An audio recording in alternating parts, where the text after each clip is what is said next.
Hello, everyone, and welcome to the void between reality and the land of heckin' nerds. My name is Brian, aka He of the Void, and today we are going to be taking a look at the Star Wars Weekend exclusive Jedi Mickey Starfighter. Now, okay, I just want to get one thing out of the way before we start. Okay? I do not care what your opinion is on Disney Star Wars and Star Wars in general. I kindly ask that we leave the vitriol, the hatred, and the intense cannibalistic debates for somewhere else, okay? My comment section is for good vibes, okay? Thank you for understanding. But like this, getting into the toy review now, like I said, this toy was from when Disney did the Star Wars weekends back in the early 2010s. And this was one of the toys you could only get at said Star Wars weekend. This was before they took over the franchise. It was done in partnership with Lucasfilms, which was independent at the time.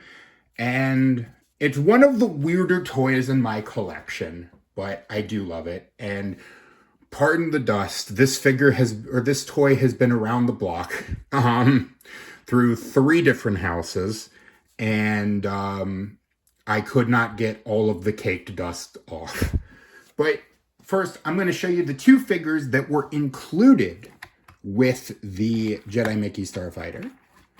We'll get this guy out for a second. And of course, we have Jedi Mickey with his lightsaber, looking pretty cool. Here is the customary look at that noggin. A very nice, intense Mickey noggin. He comes with a removable lightsaber, which, as you can see, he's holding in both hands, and his arm sometimes falls off. You'll have to excuse him. He is very old. He is a very old toy. This was from the early 2010s, after all. Come on, can I see your lightsaber for a second, Mickey? Thank you. So he does come with a nice lightsaber with that translucent blue plastic. Fun fact, actually, I'm family members of a cast member, and when they were testing for Star Wars Weekend, I was actually one of the first people that got to meet Jedi Mickey, the character, which was really cool. And then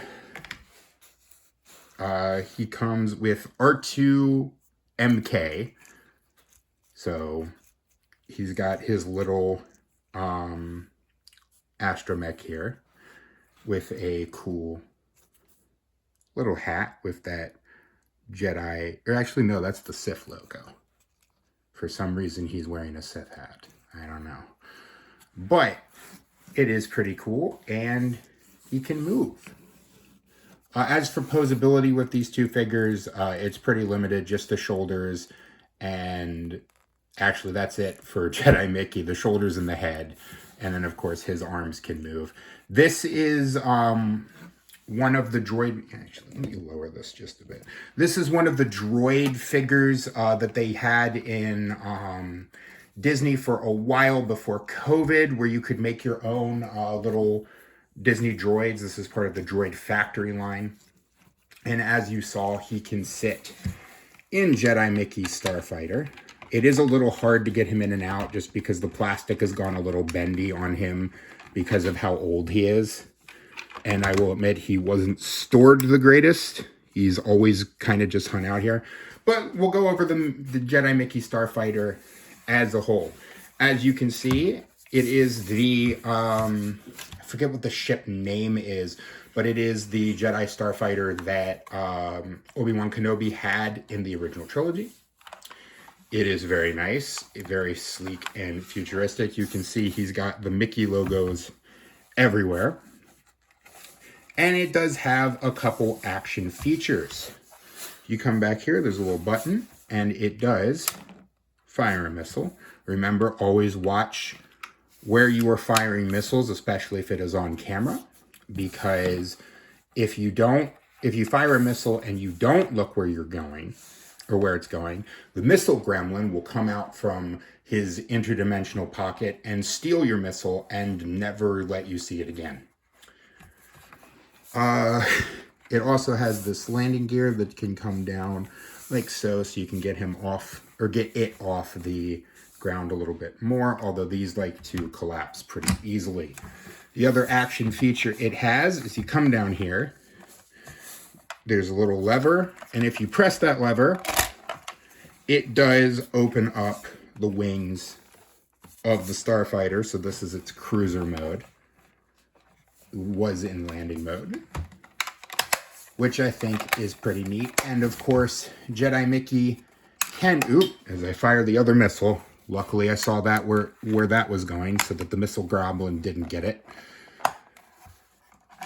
And this does, I am worried about the longevity, which is why I don't play with that very often. But you can take Jedi Mickey's lightsaber out of his hands so that or just take his whole arm off and store that just in there. And then Jedi Mickey has little holes on his feet, and that will go into a peg on the cockpit seat, and you can close them up.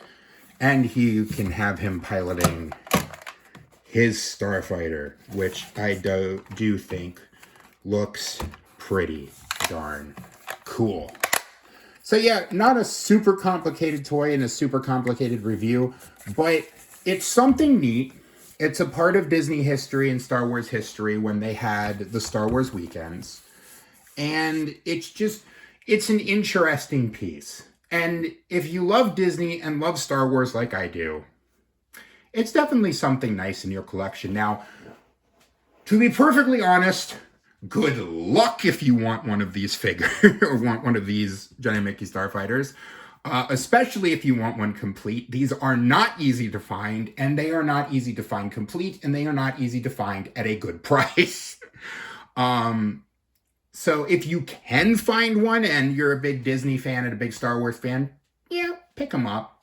I actually have a ton of the Disney Star Wars stuff, of the various characters, primarily Stitch for me because I love Stitch, as some of the Star Wars characters. And I also have a bunch of the Droid Factory figures that I built before COVID in Disney World. And I've had most of them since I was a kid. So let me know if you want to see my Disney Star Wars collection, because I have a bunch of Disney Star Wars stuff. I have cars, I have Vinylmations, I have Droid Factory, I have standard action figures. Let me know if you want to see some of that stuff. I might just do it I might do a group review for a Friday toy review. So yeah, there you go. There's your Jedi Mickey Starfighter.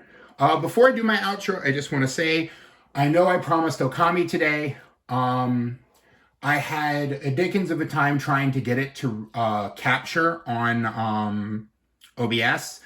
I was able to get it to capture, then I wasn't able to get the music to play, or the sound to play, and I had so many different problems. I was eventually able to figure it out, but it was at a point where it was really too late for me to get everything set up and you know, controllers and captures and all of that. So I just decided to review this toy since it would be nice and simple. Next Friday, you will get your toy review, or not toy review, you will get an episode of Okami. Yeah, so there's that. Now to my outro, I'm asking you, actually, one more thing. Just a reminder, coming up on the 14th of next month, we are a little under a month away, I will be attending Maryland Toy Fair at the State Fairgrounds in Timonium. It is a absolutely fantastic toy fair. If you can imagine it when it comes to vintage toys, it is probably in the building. There are a ton of local toy stores for you to peruse their wares. There are private collectors selling their stuff. There's various organizations like the Old Line Garrison of the 501st Legion, which you should absolutely check out because they are amazing. Love the 501st Legion. There's just a lot to like there, and you might encounter yours truly. You might be able to see an autistic nerd out of his natural habitat of the basement. So if you do show and you do find me, please come up and say hello. I will be offering crisp high fives and the manliest of hugs. And now we will go to my outro. I am asking you to like, comment, and subscribe. Check out all my links down below for all the places you can find me and support me.